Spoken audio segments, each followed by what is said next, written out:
hermanos al libro de Éxodo, capítulo 19, versículo 5.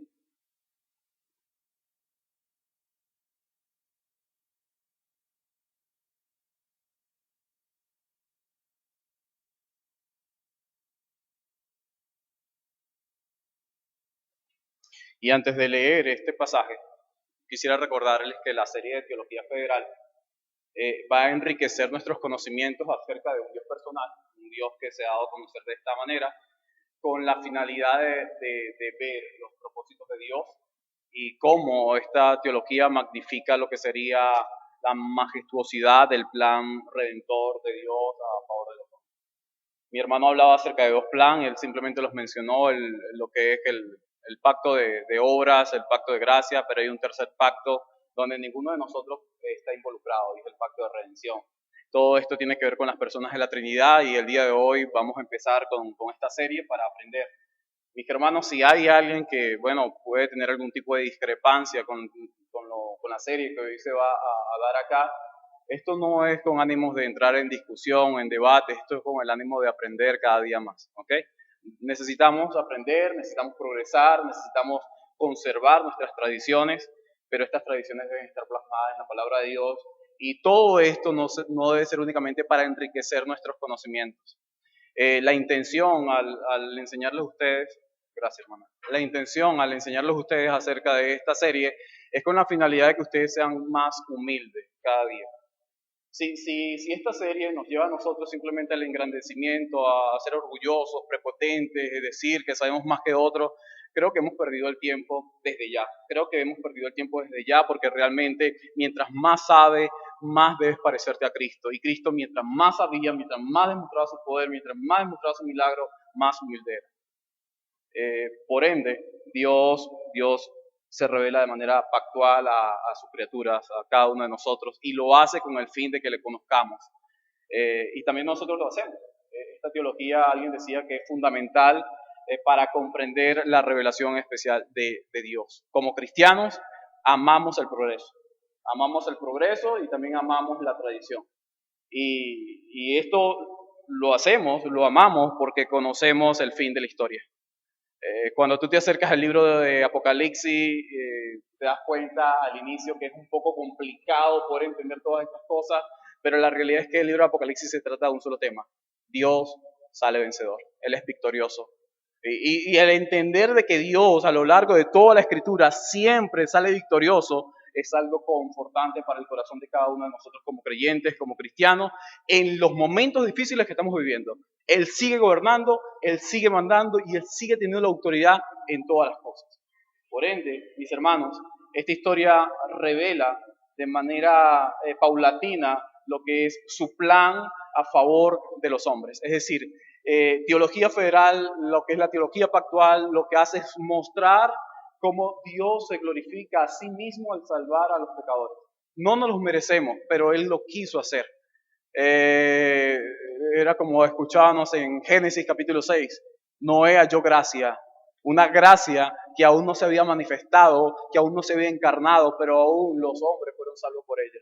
Entonces es algo que cada uno de nosotros debemos valorar, amar, y esta estructura que Dios ha decidido dar a conocer a los hombres se conoce como teología federal. Es una estructura básica, fundamental, clara, que nos lleva a cada uno de nosotros a amar apasionadamente más a nuestro Dios. El tema de hoy, mis hermanos, es titulado Teología Pactual. Teología Pactual es un sermón que lo voy a dar en tres partes. En primer lugar, vamos a ver qué es un pacto. En segundo lugar, cuál es la función del pacto. Y en tercer y último lugar, cómo establece su pacto Dios con el hombre. Si bien es cierto, hay que darle muchísimo crédito al profesor de teología pactual, pero también en este caso me he afianzado mucho más en el libro Misterio de Cristo, Pacto y su Reino, de Renihan. Un excelente libro que cualquiera de ustedes lo puede adquirir de manera física o también en PDF, gratis.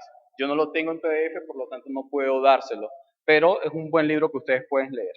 Ahora sí, para este tema voy a utilizar el pasaje de Éxodo capítulo 19, versículo 5. Voy a leer la palabra de Dios.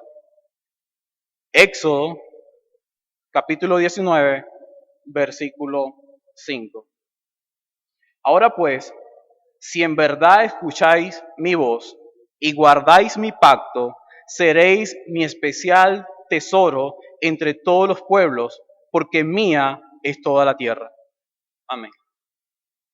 Lo que Moisés nos va a enseñar acá, o lo que nosotros el día de hoy vamos a aprender en este lugar, es que cada uno de los que somos considerados un especial tesoro para Dios, somos llamados a obedecer su ley. Somos llamados a obedecer al Rey de la creación o de la tierra en todo. Eso es lo que somos llamados, solamente su especial tesoro. Es decir, este pasaje nos muestra que el hombre, los hombres, la raza humana, no puede obedecer la ley de Dios, no puede obedecer el pacto de Dios. Para que una persona pueda obedecer el pacto de Dios, esa persona necesita ser llamada por Dios. Y creo que aquí lo puedes observar en el versículo 4 al finalizar todo. Al finalizar el versículo 4 te dice lo siguiente: os he traído a mí. Es decir, esa gracia te trae, y luego que esa gracia te trae, hace un pacto contigo, te salva, y ahora tú tienes la capacidad de poder obedecerle a Él en todo. Dicho esto, vamos a pasar entonces al primer punto. ¿Qué es un pacto? Mis hermanos, y estos 3 puntos lo voy a basar solamente en el versículo 5. Primer punto, ¿qué es un pacto? Según el versículo 5, Moisés le recuerda a Israel que el Dios soberano promete tenerles como un gran tesoro si ellos cumplen su pacto. Pero si ellos no cumplen su pacto, Dios promete tratarlo como a los egipcios. Esto es un pacto de obras. Dios llama a Moisés y le dice a Moisés: Moisés, yo quiero tener un pacto, quiero tener una relación con mi pueblo, pero mi pueblo debe someterse a lo que yo le voy a demandar. Israel podía hacerlo. ¿Por qué? Porque había sido traído a Dios. Mis hermanos, si tú te das cuenta del contexto en que habla, Israel ha escapado de las manos de Faraón. Israel está libre. Israel es sacado de allí, de ese lugar donde es esclavizado por Faraón y ahora es traído al desierto, pero no solamente por ser salvo, sino que ahora es traído a la presencia de Dios mismo. Dios también a nosotros nos hace igual. Nosotros estamos esclavos, no de un faraón, sino de un mundo, esclavos de nosotros mismos, y nos ha sacado del lugar donde nosotros estábamos. ¿Para qué? Para traernos ante su presencia. Solamente es posible que nosotros cumplamos o obedezcamos el pacto si somos traídos por Él. Si hay alguien en este momento, en este lugar, que no ha sido traído ante Dios, esa persona está incapacitada para cumplir el pacto de Dios. Ahora bien, hay que ser bastante consciente. Todos nosotros estábamos totalmente alejados de la ciudadanía. Por lo tanto, todos nosotros estamos incapacitados de poder obedecerle. Ahora, el tema de esta serie es teología federal. Hermanos, aquí hay 2 palabras muy importantes. Primero, teología. Teología tiene que ver con el conocimiento acerca de Dios. Y la parte federal, la otra parte que es federal, tiene que ver con pacto. Es lo que significa. Ahora bien, la palabra federal es igual a pacto y la palabra federalismo se refiere a un confederado de personas comprometidas a cumplir un pacto. Algunos de ustedes, los que hoy están acá, se han comprometido no solamente con esta iglesia local, sino también con uno de los hermanos que le está dando clase sobre la confederación de 1689, de lo que cree esta iglesia local. Una vez que ustedes terminen todas estas clases, que está basada en la Confesión Bautista de Fe, ustedes van a determinar si realmente quieren hacer un pacto o no con esta iglesia. Es decir, ustedes van a determinar si desean formar parte de la membresía de esta iglesia o no desean formar parte de la membresía de esta iglesia. Ahora bien, un pacto sin sanción no es pacto. Ustedes están estudiando en este momento lo que es la Confesión Bautista de Fe, algunos de ustedes, porque desean formar parte de la membresía de esta iglesia local. Ahora bien, un pacto es un compromiso bajo sanción. Usted está estudiando algo porque usted desea pertenecer a esta iglesia local. Si usted viola alguno de los parámetros que se le está enseñando en esta iglesia local, ¿qué quiere decir? Que usted necesita ser sancionado. Mi hermano, es imposible que nosotros vivamos en una comunidad como esta, no solamente de iglesia local, sino en este país, sin entender que un pacto trae consecuencias si se viola. Mira, este último término de mi posgrado, una de las asignaturas fue gerencia empresarial. Mi profesora decía lo siguiente, ella decía, si tú quieres ser un gerente y tú quieres llevar a cabo una empresa, tener un proyecto y no tienes los recursos necesarios, es muy probable que vayas al banco, el banco te da un crédito a ti y tú te comprometes con el banco en cierto lapso determinado pagar eso. Si tú no pagas lo que tú te comprometiste con el banco a hacerlo, el banco te sanciona y te quita automáticamente todo aquello que tú dijiste que esto es prácticamente mi seguro para que tú me prestes algo. Si tú empeñaste, hipotecaste una finca, una casa, un carro y tú no pagas al banco al día, el banco se puede quedar con tu casa, con tu carro, con tu finca y con todo lo que tú prometiste. ¿El por qué? El porque tú has violado un pacto con el banco. Mis hermanos, según el autor de Hebreos, en el capítulo 10, dice que aquel que violaba la ley de Moisés moría de manera inmediata. ¿Qué entonces de aquellos, según el autor de Hebreos, que tienen por poco la sangre de Cristo? Los pecadores hoy día no pueden salirse con la suya al rechazar constantemente a la persona de Cristo. En algún momento serán sancionados. Y la sanción es mucho más severa que la muerte en el tiempo de Moisés, porque es una sanción divina y eterna.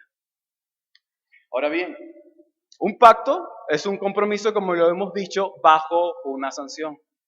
Todos los que estamos acá, que creemos en Cristo, que formamos parte del reino de Cristo, todos nos hemos comprometido con Cristo a servirle, a amarle, a expandir su evangelio, su reino. Pero, ¿sabes? A pesar de nuestras infidelidades, no hemos sido destruidos, no hemos sido sancionados ninguno de nosotros. ¿Y no te preguntas el por qué? Porque este pacto no tiene que ver con nosotros. Es un pacto que ya alguien lo cumplió a cabalidad. Tiene que ver con Cristo mismo, tiene que ver con Él. Así que todas las sanciones fueron llevadas a la persona de Jesús. Todas las sanciones fueron llevadas a la cruz del Calvario. Así que todos aquellos que somos llamados por Él, por gracia, como Noé, como decía mi hermano, estamos calificados, capacitados, ¿para qué? Para vivir justamente, perfectamente y caminar en la presencia de Dios por siempre. Mis hermanos, ¿te das cuenta cómo inicia el versículo 5? Fíjate. Ahora pues, si en verdad escucháis mi voz y guardáis mi pacto. Estas dos palabras, estas dos frases, son la respuesta correcta de un tesoro que ha sido atraído por Dios. Mi hermano, estas dos frases no pueden ser realizadas por cualquier pecador. Estas dos frases pueden ser realizadas únicamente por aquellas personas que han sido atraídas por Él ante su presencia. ¿Tú sabes lo difícil que es escuchar su voz? Una persona que por su naturaleza pecaminosa le odia y le rechaza. Escuchar la voz de aquella persona que a mí me causa tanto malestar y tanto dolor. Es incómodo escuchar esa voz. Bueno, quizás ha ocurrido con algunos de nosotros.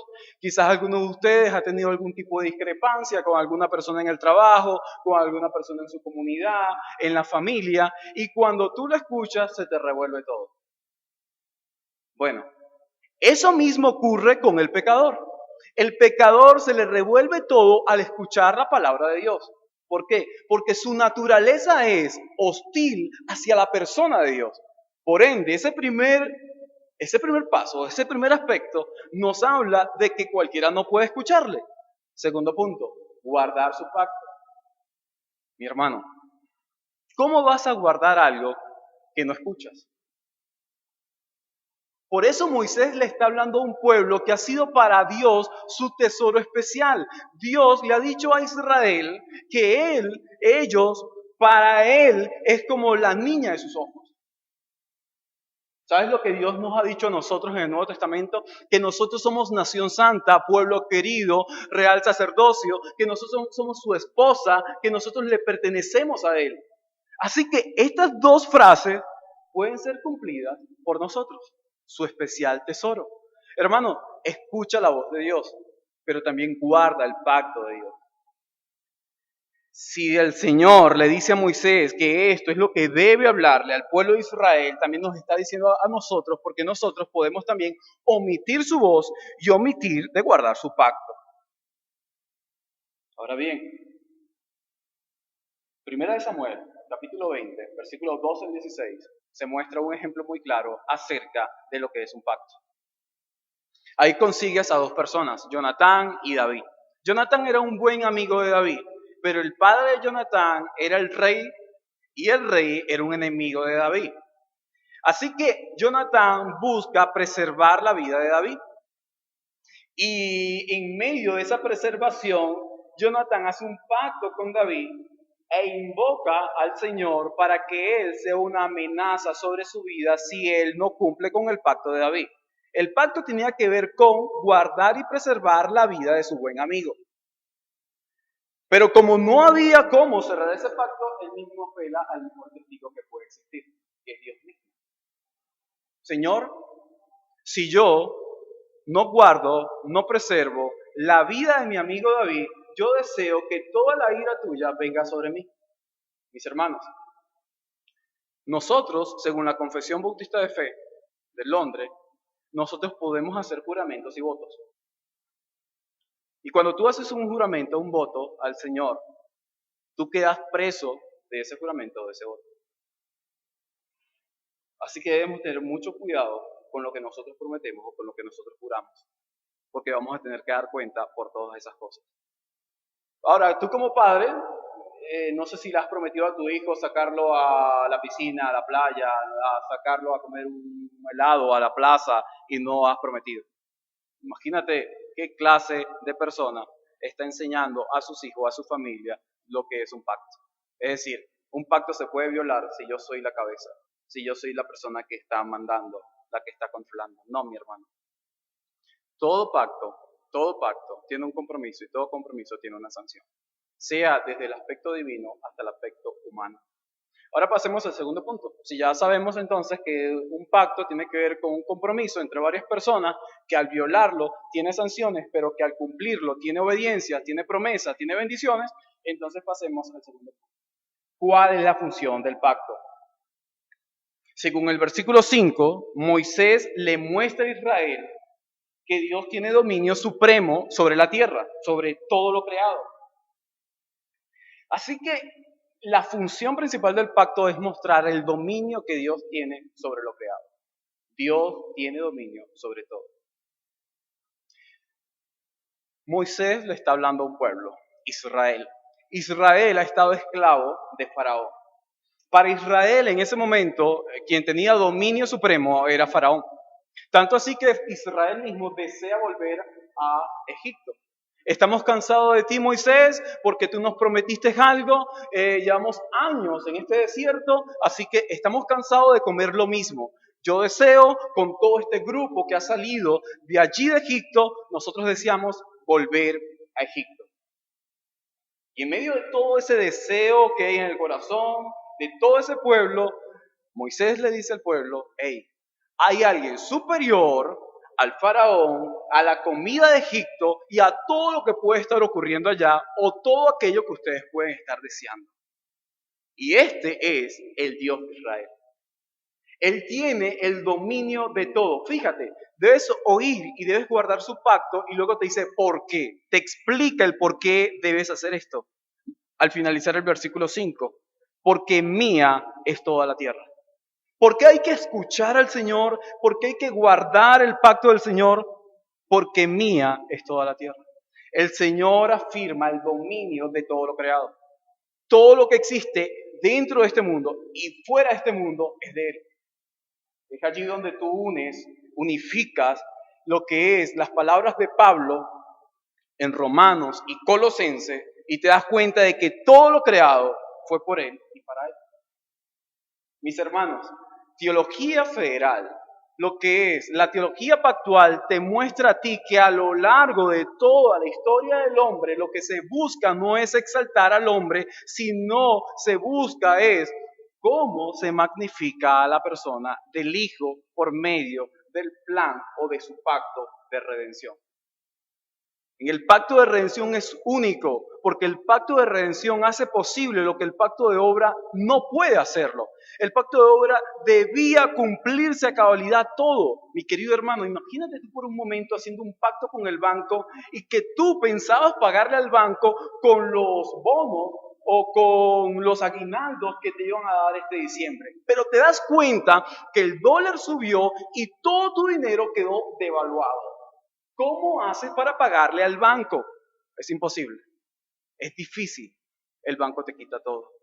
Bueno, nuestro Dios, viendo y observando que era imposible que Adán cumpliese todo esto debido a la caída, y ahora cuando renueva el pacto con Noé, se da cuenta que también es imposible que Noé y todos los demás cumplan con esto, sigue mostrándole al hombre que solamente la gracia de él toma un grupo para mostrarle que hay gracia en el futuro. Pero esa gracia en el futuro también está en el presente y ha estado también en el pasado. Por ende, mis hermanos, ha sido su gracia la que nos ha sostenido a lo largo de toda la época. Ha sido su gracia, su misericordia y su bondad la que nos ha mantenido allí. ¿Cómo funciona entonces este pacto? Este pacto funciona mostrando el dominio que Dios tiene, no solamente sobre el pacto de obra, sino sobre su creación. Dios domina absolutamente todo. Y ese Dios que domina absolutamente todo desea que esa imagen de Él, que es de gran valor, sea guardada por Él mismo. Todos los créditos se los lleva a Él. Todo esto se lo lleva a Él. Funciona entonces el pacto como la base legal sobre la cual Dios interactúa con el hombre constantemente. No solamente Dios muestra su dominio sobre todo lo creado, sino que también Dios muestra cómo Él se ha relacionado con todos los hombres por medio de 3 reinos. Primer reino, mis hermanos, el reino de la creación. En el reino de la creación nosotros, según Génesis, ya hemos estado viendo lo que es el reino de Adán, se le conoce como el reino de vida, o el pacto de obras con Adán, pero también con Noé. Hemos iniciado el día de hoy, desde el domingo pasado, a hablar un poco acerca de Noé. Te vas a dar cuenta que Dios hace luego un pacto con Noé, y el pacto con Noé tiene que ver con la renovación del pacto con Adán. Dios renueva todo lo que hizo con Adán, ahora lo va a renovar con Noé. Pero aún así es imposible ser salvo por medio de ese pacto. Luego de esto, nuestro Dios sigue mostrándose a lo largo de la historia. En el libro de Génesis vamos a ver a Abraham. El reino de Israel tiene que ver con Abraham, tiene que ver con Moisés, tiene que ver con David. Dios hace pacto con el hombre, con los suyos, con lo que Él desea, para que de esta manera este pueblo pueda mostrarle a toda la humanidad y a todas las naciones que ha de venir alguien superior a David, a Moisés y a Abraham. Mis hermanos, cuando tú llegas al Nuevo Testamento te das cuenta que los judíos veneraban a Abraham, a Moisés y a David. Pero lo que ellos no han entendido es que hay alguien que ha estado trabajando por medio de pactos con su nación. Porque el pacto con David, con Moisés y con Abraham, lo que apunta es a la promesa que Dios le ha dado a Eva. Y es allí donde viene el reino superior. Un reino superior a la creación, un reino superior a Israel, y es el reino de Cristo. El reino de Cristo funciona de manera perfecta y majestuosa, mostrando el plan redentor de Dios en los cielos, hecho ya visible en la tierra por medio del pacto de gracia. Así que su pacto de gracia nos socorre, nos ayuda también a vivir como Él. Mi hermano decía, la gracia no solo te salva, es cierto, la gracia te enseña a ti a vivir como Él. Decir que tenemos gracia y tener una vida distinta a la de Él es estar confundido acerca de lo que Él ha hecho por nosotros.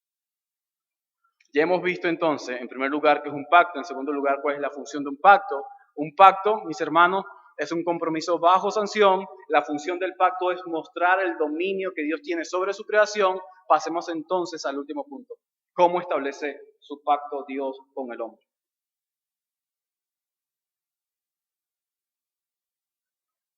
Según el mismo versículo 5 de Éxodo capítulo 19, Moisés le enseña a Israel que este pacto está basado en la obediencia de ellos al mandato de Dios, siendo esto un pacto de obras. Israel, ustedes serán mi especial tesoro entre todas las naciones si guardas mi pacto. Yo los voy a tener a ustedes por encima de todas las naciones si ustedes guardan mi pacto, Israel. Esto es un pacto de obra. Es decir, ser bendecido si cumples con algo. ¿Qué sucedió con Israel? No sucede esto, hermano. El pacto de obras, el hombre está obligado a obedecer la ley. Ahora bien, te das cuenta que nadie ha logrado en este mundo obedecer su perfecta ley. Solamente uno solo, Dios mismo. Y es allí donde tú debes darle gracias a Dios, porque Él, viendo de que el hombre no podía cumplir con el pacto de obra, ellos se reúnen arriba en los cielos y es un pacto trinitario. Están tres personas. Ahí está el Padre, está el Hijo y está el Espíritu Santo. Todos están allí planificando cómo salvar a estas criaturas que se han caído. Planificando cómo salvar a la imagen de Dios. Planificando nuestra salvación. Allí están ellos tres haciendo un pacto que nunca sería violado. Gracias entonces por el pacto de redención que no tiene nada que ver con la humanidad, sino que tiene que ver todo con ellos. El Padre, el Hijo y el Espíritu Santo trabajando desde la eternidad pasada. Es por esto que Pablo dice que nosotros fuimos escogidos antes de la fundación del mundo. Hermano, ¿cómo fuiste escogido antes de la fundación del mundo? El Padre, el Hijo y el Espíritu estaban planificando esto arriba en los cielos. Y tú y yo aún no existíamos. Aún nosotros no estábamos aquí. Y ellos han estado diseñando este plan y el Hijo, mis hermanos, ha hecho posible y visible este plan. Y es allí donde te das cuenta de que incluso aquellos que en el Antiguo Testamento fueron salvos, también fueron salvos por la misma gracia que tú y yo hoy somos salvos. Fuimos salvos por una gracia que fue planificada en el pacto de redención. El pacto de redención saca a la luz la gracia misericordiosa de Dios hacia la humanidad. Eso es lo que hace el pacto de redención. Sin Él es imposible que nosotros fuésemos salvos. Pero gracias a Él, nosotros hoy día podemos ser también su especial tesoro. Mi hermano, ¿cómo esto unifica todo lo que hemos estado estudiando a lo largo de toda la Escritura? ¿Cómo esto puede unificar, tener una mentalidad holística? ¿Cómo esto puede llevarte a ti a vivir delante de su presencia siempre? Es reconociendo que alguien lo ha hecho todo por nosotros. Es reconociendo de que alguien nos ha capacitado para vivir como Él. No solamente te salvó, mi hermano, sino que Él te ha dado todos los instrumentos necesarios para vivir y para mostrar que Él existe en este mundo. Teología es el conocimiento acerca de Dios. La parte federal tiene que ver con pacto, con la alianza que tú ahora como un redimido haces con Dios. ¿Cuál es? Vivir delante de tu presencia todos los días, incluso en un mundo arruinado como este. Tú te has comprometido con Cristo en el momento que Él te atrajo a ti a vivir delante de su presencia todos los días, en esta iglesia local, fuera de esta iglesia local, mañana lunes en la iglesia del trabajo, el martes en la iglesia del trabajo, el miércoles en la iglesia del trabajo y todas las noches en la iglesia de casa. Tú te has comprometido con Él porque Él a ti te ha escogido, porque Él a ti te ha llamado su especial tesoro. Así que mi hermano, no endurezcas tu corazón, oye la voz de Dios y guarda su pacto. Mi querido hermano, guarda el pacto de Dios. Ahora, querido amigo, quizás tú dices, esto es muy difícil para mí hacerlo. Sí, tienes razón. No es que es difícil, es imposible que tú puedas oír y guardar su pacto. Para ti es imposible. Porque en este mundo solamente existen dos confederaciones, existen dos cabezas, existen dos autoridades. O estamos nosotros sometidos a la autoridad de Cristo como nuestra cabeza federal, o nosotros estamos sometidos a la autoridad de Adán, el primero. Alguno de los dos tiene que representarte a ti. Tú no estás en una zona neutral. O te representa el primer Adán o te representa el segundo Adán. Dependiendo a tu representante será tu estilo de vida en este mundo. Si tu representante es Adán, lo que vas a hacer es violar constantemente el pacto de Dios, su palabra. Si te representa Cristo, entonces está calificado para poder obedecerle a Él en todo. No es difícil. Noé era como tú y como yo. David era como tú y como yo. Abraham era como tú y como yo. Y Jesús se encarnó como tú y como yo. Mis hermanos, Jesús nos muestra que es posible vivir para Él en este mundo. Así que en función de esto, yo deseo de verdad que independientemente con cómo hayas recibido lo que sería esta serie de Teología Federal, yo oro al Señor para que puedas cada día más comprender que no se trata de conocimientos adquiridos para poder tener una superioridad sobre otros hermanos o sobre otras personas. Que todo lo que hayas aprendido a lo largo de esta mañana pueda ser para que tú seas más como Él, no como otros, sino como Él.